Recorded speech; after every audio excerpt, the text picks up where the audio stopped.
Merci Jean-François Husson de nous accompagner pendant cette première demi-heure. Vous êtes élu de la Meurthe-et-Moselle, membre du groupe Les Républicains et rapporteur général de la Commission des Finances. On va bien sûr longuement parler des questions budgétaires. Il y a beaucoup de textes. Mais d'abord un mot, on l'a vu dans le journal, sur ce qui s'est passé hier lors des questions d'actualité au gouvernement, puisqu'Elisabeth Borne a dû répondre à de nombreuses questions de sénateurs. On a vu ces affrontements ce week-end blessant des dizaines de gendarmes. Elisabeth Borne a dit des scènes inacceptables et profondément choquantes. Il n'y aura aucune impunité. Elle a eu la bonne réaction. Vous partagez ces propos ? Oui, même si j'ai le sentiment que, de manière assez récurrente, lorsqu'il y a des montées d'extrême violence, on a immanquablement les mêmes réactions des gouvernements. C'est le moins. Je crois que ce qui est derrière tout ça, c'est que ces ultras, finalement, ils desservent la cause de l'écologie.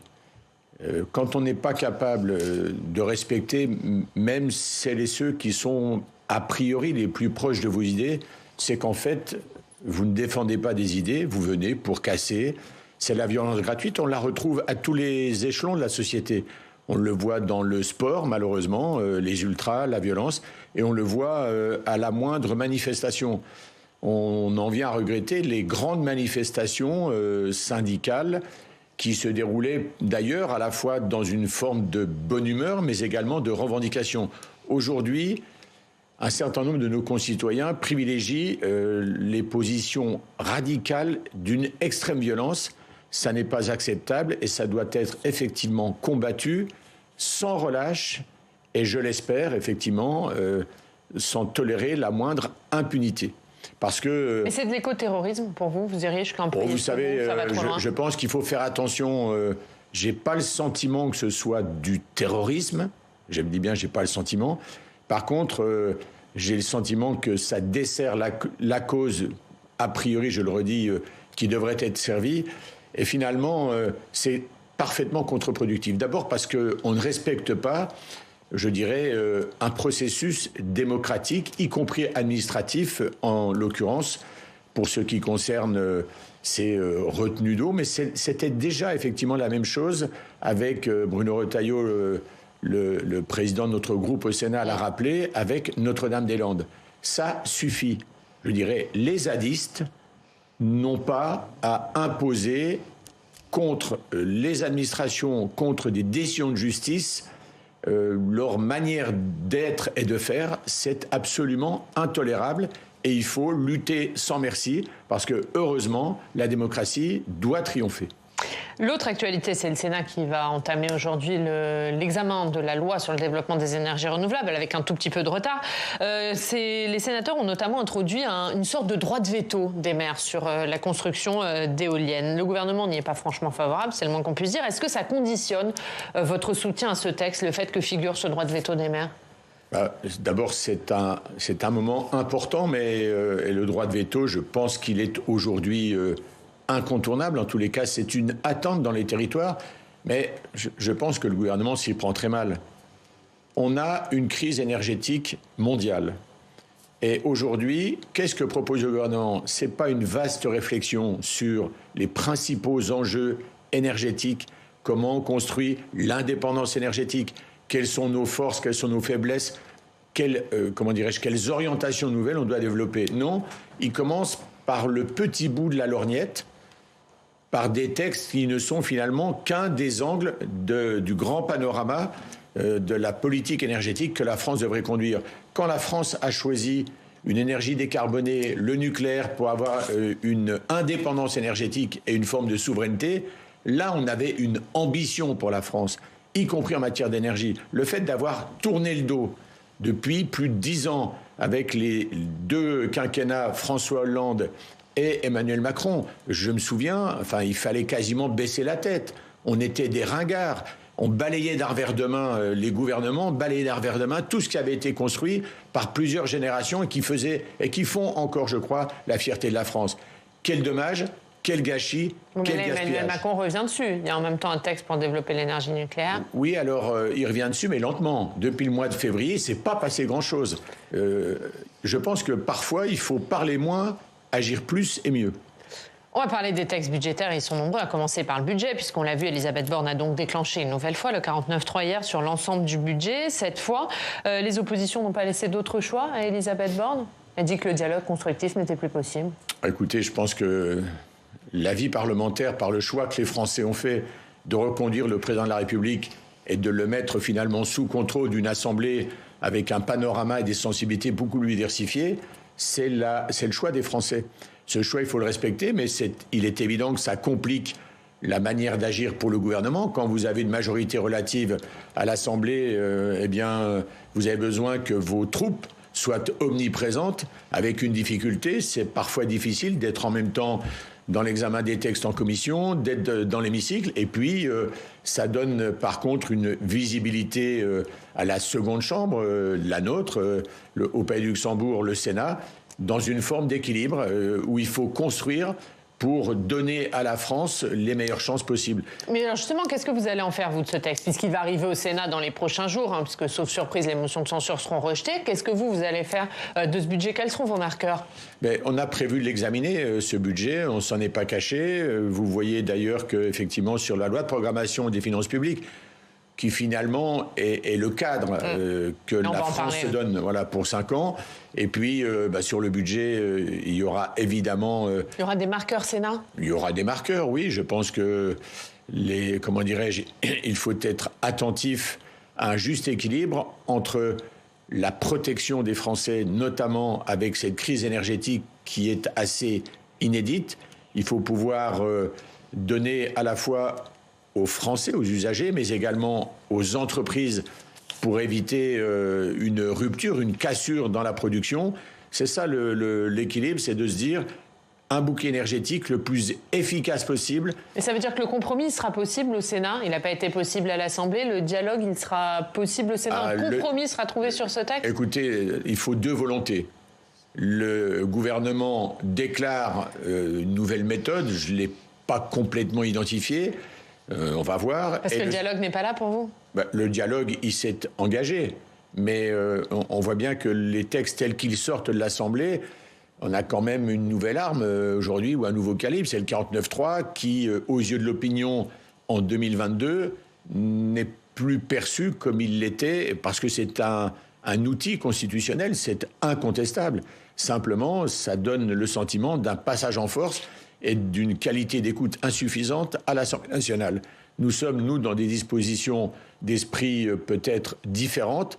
Nous aurons des exigences. Si le gouvernement entend, je pense qu'il y a toujours une place pour le dialogue et pour construire et réussir un avenir meilleur pour notre pays. On en a grand besoin. Il y a un autre texte budgétaire qui a été présenté hier en Conseil des ministres, c'est le projet de finances rectificatif, c'est le deuxième, avec des mesures pour aider les Français pour faire face à la hausse des prix de l'énergie, notamment un chèque énergie pour les plus modestes ou la ristourne à la pompe qui est prolongée jusqu'au 15 novembre. Ça, c'est un texte qui vous convient? C'est plus compliqué qu'il n'y paraît, parce que on remet par exemple à nouveau dans ce budget 2 milliards, excusez du peu, sur France Compétences. Finalement, ça veut dire que les prévisions budgétaires ont été mal jaugées. Et c'est au long des textes budgétaires, France Compétences, donc le financement de cette montée en puissance, mais mal contrôlée, de la formation professionnelle et de l'apprentissage. Pourquoi je dis mal contrôlé? Parce que finalement, le système de l'apprentissage est pour partie dévoyé. Est-ce que l'apprentissage, c'est pas d'abord et essentiellement de permettre, par une voie différente, et notamment au début de la formation, au milieu de la formation, quand on a 14-16 ans, une voie nouvelle qui permet à un certain nombre d'entre nous de se perfectionner, de trouver une voie, notamment une voie professionnelle. Et aujourd'hui, pourquoi je dis que cette filière est dévoyée? C'est parce que c'est plutôt dans les masters 1 et 2, donc au niveau des études supérieures, oui, il y a besoin de faire, mais autant non, ça coûte très cher, c'est mal jaugé. Et quand on nous dit qu'on est à l'euro près et que en fin d'année, il faut sortir, je le dis comme ça, de la poche 2 milliards, excusez du peu. Donc c'est pas un blanc-seing sur ce texte, mais est-ce que vous pouvez vous y opposer quand on voit les mesures qui sont prises pour aider les Français face à l'énergie? Est-ce que les Français comprendraient que vous opposiez à de telles mesures? Le sujet n'est pas de s'opposer sur le principe, mais le sujet, par exemple... Oui, avec amendement. Bien sûr, et puis les chèques qui continuent de tomber de manière, comment dirais-je, inorganisée, à chaque PLF rectificatif, on a droit à la politique du chèque. La politique du chèque, elle est finalement la reconnaissance d'une mauvaise gestion. Oui à des réformes de structure, oui à des mesures qui permettent de réduire la facture énergétique. Et par exemple, quand on voit l'échec de MaPrimeRénov', voilà, c'est quand on échoue sur MaPrimeRénov', bien qu'on y mette beaucoup d'argent, derrière, on paye une deuxième fois et finalement, on continue de jeter l'argent par les fenêtres. Là non plus, c'est pas... alors l'étanchéité budgétaire, c'est pas vraiment le fort du gouvernement. Et justement, se pose la question des finances publiques à long terme. Et cette nuit, vous avez voté la loi de programmation des finances publiques 2023-2027. Votée, oui, mais modifiée. On va voir tout ça avec Audrey Vuettaz.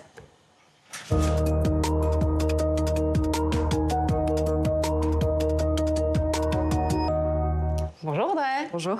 Et Audrey, hier, les sénateurs ont donc examiné la loi de programmation budgétaire pour les années 2023-2027. Il y a eu des changements majeurs. Quels sont-ils ? Oui, un changement de calendrier déjà. Les sénateurs, sous votre houlette, monsieur le rapporteur, ont mis un coup d'accélérateur. Vous avez choisi de ramener le déficit en dessous de 3% du PIB dès 2025 contre l'avis du gouvernement qui lui proposait 2027. On va écouter vos arguments à travers l'intervention de votre collègue Christine Lavarde, suivie de la réponse du ministre des Comptes publics, Gabriel Attal. Malgré une anticipation très optimiste de la croissance, le déficit reste de 5% et ne retrouve son niveau de 3% qu'en 2027. Nous serions donc, pendant 2 ans, les plus mauvais élèves de la zone euro. Mais permettez-moi juste de dire qu'un tel ajustement doit pouvoir être atteint de manière crédible. 37 milliards d'euros à trouver d'ici à 2027, 25 milliards d'euros à trouver d'ici à 2025. Par cohérence, si votre Assemblée décidait de baisser ou un effort supplémentaire d'économie de 25 milliards d'euros à horizon 2025, cet article devrait également être amendé pour dire où ces 25 milliards d'euros seraient pris. Est-ce qu'ils seraient pris sur la défense, sur l'éducation nationale ? De manière plus générale, vous avez eu des mots très durs pour ce texte. D'après vous, le gouvernement s'appuie sur des projections trop optimistes pour construire sa trajectoire. C'est aussi l'avis de votre collègue communiste Pascal Savoldelli. Il a même demandé à ce qu'on arrête les discussions dès le début de la séance. Écoutez. Messieurs les ministres, je vous ai écouté avec beaucoup d'attention et je vous le dis avec beaucoup de respect, vous n'avez pas le monopole de la responsabilité. Pour faire une phrase qui parle à certains, qui était sur le monopole du cœur à l'époque. Le Haut Conseil alerte que la croissance française est déjà à son niveau maximal, que les réformes dites structurelles de l'assurance chômage et des retraites notamment n'y changeront rien ou pas grand-chose. La raison, elle est simple. Je me répète, en France, les gens travaillent déjà beaucoup. Comme l'ensemble des membres du groupe communiste républicain citoyen écologique, je crois que nous devons rejeter ce projet de loi de déprogrammation des finances publiques. C'est un moment solennel, ce débat. C'est le moment de la déprogrammation des finances publiques. Je rappelle que l'Assemblée nationale a rejeté le texte qui ne plaisait ni à la gauche ni à la droite. Vous avez décidé de vous en emparer, pourquoi ? Alors, je vais faire écho dans un esprit de responsabilité. L'an passé, la discussion budgétaire avait été réduite dans un contexte de préélectoral. Aujourd'hui, les Français n'attendent pas de nous de rendre copie blanche et de balayer d'un revers de main ce qui doit être construit en matière budgétaire. Faire entendre une voix différente, c'est la voie que le Sénat a choisie parce qu'elle est aussi, d'une certaine manière, la voie de la raison. Quand on est élu, il nous appartient de prendre nos responsabilités. La majorité sénatoriale prend ses responsabilités et propose au gouvernement une trajectoire nouvelle. Vous savez, on avait l'impression que ça allait être du sang et des larmes. La trajectoire que nous proposons, ça veut dire 3 à 4 milliards en moins l'an prochain sur le budget. J'entends, on vient de le voir, un projet de loi de finances rectificative de fin d'année, on met 2 milliards au dernier moment en plus qu'on rajoute sur le France Compétences. Et puis, il y a quelques instants, le ministre de la Santé promet il y a 10 jours, parce qu'il y a une crise, notamment des urgences pédiatriques, 150 millions. Un début de discussion au ministère, ça passe à 400 millions. Enfin, honnêtement, la leçon de la part du gouvernement sur finalement une majorité sénatoriale qui deviendrait excessive et même assez radicalement violente dans ses prétentions, je pense donc que... pour vous, c'est pas trop brutal. 2025, c'est aussi ce que prenait Édouard Philippe. Hein. Non, mais c'est pas trop brutal. Pourquoi c'est pas trop brutal? Parce que les Français attendent aussi de l'État des efforts. Aujourd'hui, qu'est-ce que fait le gouvernement? À peu près sur toutes ses missions budgétaires, c'est du plus. Ben écoutez, le monsieur plus gouvernemental, l'effet Balzen, ça suffit. L'État doit faire des efforts et le travail doit être mieux récompensé. Les Français acceptent de faire des efforts quand leurs dirigeants, que ce soit pour l'État ou pour les collectivités territoriales, montrent également la voie. Je pense que c'est ça l'esprit de responsabilité. C'est de retrousser nos manches, j'ai envie de dire de cracher dans nos mains et de nous mettre au boulot pour redresser la situation parce que pendant ce temps-là, la dérive de la dette continue. Et justement, sur ces efforts, Audrey. Il y a eu une autre modification que le gouvernement n'a, semble-t-il, pas vu venir. Le Sénat a acté la suppression de 5% du nombre de fonctionnaires d'État. Ça représente 125 000 postes. C'était une annonce de campagne d'Emmanuel Macron en 2017, jamais appliquée. Finalement, le groupe Les Indépendants l'a remis sur la table hier. Vous avez émis un avis de sagesse. Alors, je vais vous reposer la question du ministre des Comptes publics, Gabriel Attal. Il l'a posée hier. Où est-ce qu'on supprime des postes ? Je pense que ma réponse, elle a été assez claire. On doit balayer les effectifs de l'ensemble de la fonction publique. C'est pas un gros mot. Enfin, j'ai pris par exemple, aujourd'hui, vous prenez le ministère de l'Éducation nationale, qui est le premier budget de l'État. On a de moins en moins d'élèves et on recrute de plus en plus d'enseignants. Et au final, quand on regarde les classements internationaux, le niveau par exemple, à la fin du primaire, dans les classements PISA, on est en queue de peloton. Est-ce que c'est un gros mot que de dire il nous appartient de travailler sur ce sujet? Donc on recrute moins de profs? Non, je prends cet exemple, mais je peux prendre l'exemple dans beaucoup de domaines. Parce que de quoi souffre aussi la France? Finalement, un excès de bureaucratisation. On parlait des problèmes d'écologie, rapporter finalement un certain nombre de secteurs de notre société. Combien de normes, de réglementations, d'allers-retours, parfois par des fonctionnaires dont on dit qu'ils sont trop sourcilleux. Oui, ils appliquent des textes qui sont eux-mêmes trop complexes. Mais quand on accélérera la prise de décision et finalement que ça fluidifiera les décisions, forcément, on aura également besoin de moins de personnel. Il nous faut les bonnes personnes aux bons endroits. Là où il y a aujourd'hui, dans certains domaines, trop de personnel, il faut accepter de réduire pour en mettre également d'autres. C'est ce que j'ai proposé dans une mission de lutte contre la fraude, de mettre plus de personnel dans les 5 ans qui viennent sur certains services qui sont des services en plus nouveaux, qui ont 5 ans et pour lesquels, au départ, le Sénat émettait des doutes. Enfin, je crois qu'il faut être très objectif. Le Sénat qui a également demandé hier un effort équitable entre les collectivités et l'administration centrale. Oui, ce n'était pas le cas dans le texte du gouvernement qui demandait plus d'efforts aux collectivités. Hors crise, vous avez demandé donc que l'État fasse les mêmes efforts que ces collectivités. La réponse du ministre de l'économie est intéressante, on va l'écouter. Séance calinothérapie. Votre proposition consiste à aligner la baisse des dépenses publiques de l'État sur celle des collectivités locales, moins 0,5 en volume.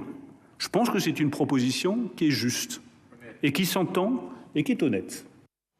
Vous avez bon espoir que cette proposition reste dans le texte final? Et puis, de manière plus générale, qu'est-ce qui va devenir de ce texte? Juste et honnête, ça veut dire je signe. Ou alors, j'ai pas tout compris. Je sais Bruno Le Maire trop habile dans l'utilisation des mots pour qu'il ne tienne pas parole. Donc, je suis évidemment confiant. Le Sénat a montré quelle était sa volonté. La volonté est d'aboutir, évidemment, sur ce texte, mais comme nous venons de le dire, dans ce que j'appelle le parallélisme des exigences. Mais comment accepter aujourd'hui la copie initiale du gouvernement qui, lui seul, contrairement aux administrations locales et de sécurité sociale, s'exonérait de produire des efforts? Ce sera la ligne, c'est État, collectivité, même sort, même effort. Une dernière question, Audrey. Oui, ça a été donc rejeté à l'Assemblée nationale. Vous avez voté ce texte. Maintenant, c'est la commission mixte paritaire. Sur quoi est-ce que vous allez appuyer? Je viens de le dire. Mais quel est l'avenir de ce texte, sachant que les députés Les Républicains l'ont rejeté à l'Assemblée? L'avenir de ce texte, avec la voie que nous proposons, il est une voie de ce que j'appellerais de la raison, en tous les cas d'une perspective de construire ensemble avec celles et ceux qui veulent. Et pour ne rien vous cacher, avec nos collègues députés à l'Assemblée, nous avons travaillé, chacun ne travaille pas dans son coin. Ce temps-là, je pense, est révolu et en tout état de cause, ça n'est pas ce que nos concitoyens attendent. Ils attendent. Mais la priorité, c'est quoi? C'est la question des collectivités dont on vient de parler, Audrey? Mais il y a la question des collectivités, il y a la question de notre économie. Nous avons aujourd'hui besoin d'une économie qui ne s'interrompt pas sous l'effet de la crise énergétique. Et là, j'ai le sentiment, mais on le verra au projet de loi de finances, que le compte n'y est pas encore. La situation est aujourd'hui, pour notre économie, elle va devenir très tendue et certainement difficile. Là encore, raison pour laquelle il nous faut être soudés pour permettre de franchir cette période qui est éminemment difficile. Et justement, on va parler de la crise énergétique. On remercie Audrey. À tout à l'heure. On va parler des énergies renouvelables avec vous dans le club, Audrey, puisque c'est le prochain texte examiné par le Sénat. On va parler de la crise énergétique. On va aller chez vous, dans votre région, du côté de Nancy. On retrouve Pascal Salciarini de l'Est républicain. Bonjour Pascal. Merci beaucoup d'être avec nous. Le ministre délégué Roland Lescure est en Lorraine. Il a visité hier l'entreprise Ascométal, très dépendante du prix de l'énergie. Oui, bonjour à vous en plateau. Oui, effectivement, Ascométal est une aciérie électrique comme le site de cette forge, qui est très gourmande et très énergivore. Et Ascométal était une des premières entreprises avec Arcelor qui proposait à Arcelor des mesures de chômage partiel. Ascométal était la première entreprise à mettre en place le travail de nuit, pour donc des mesures défensives pour adapter à la flambée des coûts de l'énergie. C'est quand même 800 salariés sur les deux sites, avec des horaires décalés. Et donc, Roland Lescure est allé, nos confrères du Républicain Lorrain ont passé une partie de la nuit avec lui. Il a rendez-vous ce matin avec les organisations syndicales parce que là, ça passe un peu moins bien. Et ce matin, il doit débriefer les organisations syndicales sur le site d'Asco et aussi de cette forge. Voilà. Et évidemment, il y a sur la table toutes les questions des dispositifs d'aide annoncés par le gouvernement et puis aussi les objectifs de décarbonation. Je crois qu'on pourra en reparler. Et vous avez une question, Pascal, pour Jean-François Husson? Et oui, la question à Jean-François Husson, qui est issu d'un département où la filière acier, la filière du feu et du fer est très puissante. La vraie question, c'est est-ce que Jean-François Husson considère que le gouvernement en fait assez en matière de mesures d'accompagnement et de décarbonation sur ce qui est redevenu en Lorraine un secteur stratégique, l'acier et le travail du fer et des métaux? Je pense d'abord, bonjour Pascal Salciarini, je pense que la France et notamment la Lorraine a payé un lourd tribut à la désindustrialisation. On voit aujourd'hui que sur ces filières industrielles, on a un savoir-faire qu'il faut protéger. Évidemment, il faut conduire le maximum d'efforts pour permettre à ces entreprises de passer le cap. Ça peut passer par des organisations un peu différentes. Et ça, il doit y avoir un impact au niveau de l'entreprise. Mais si vous voulez, ça me fait penser à Pont-à-Mousson SA, qui, lorsque le prix du gaz avait flambé, avait eu sa facture augmentée de 700%. J'avais alerté à l'époque le ministre de l'économie sur les dangers et la fragilité de l'outil. Qu'est-ce que la France préparait? C'est l'arrivée d'un concurrent indien à Aix-en-Provence.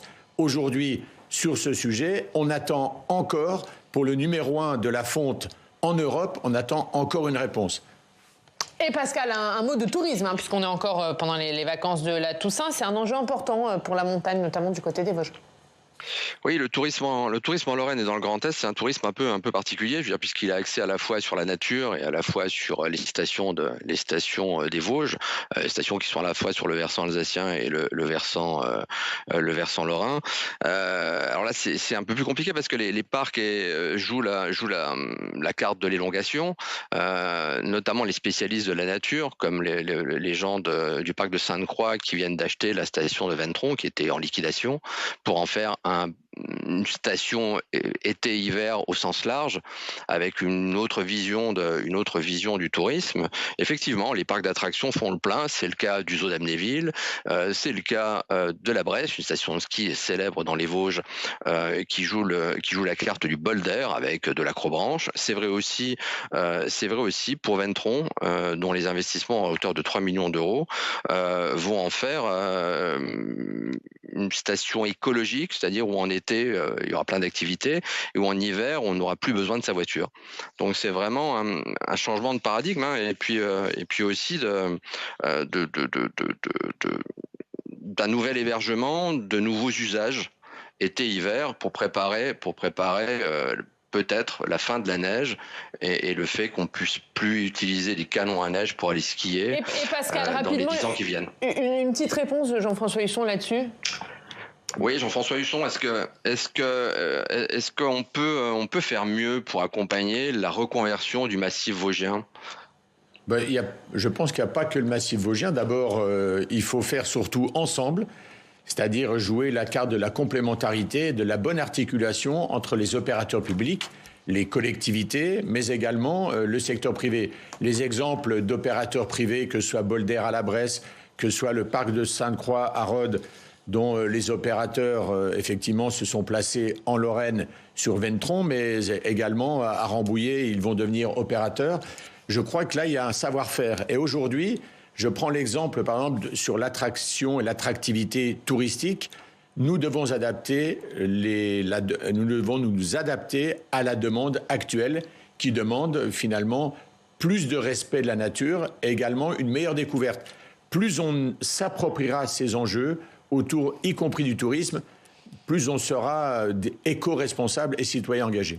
Merci Jean-François Husson, merci d'avoir été avec nous. Pascal Saccharini, la une de l'Est républicain, c'est l'automne le plus chaud à la une de votre journal. Merci Jean-François Husson, on va se revoir d'ici peu pendant l'examen du budget. Merci d'avoir été avec nous ce matin.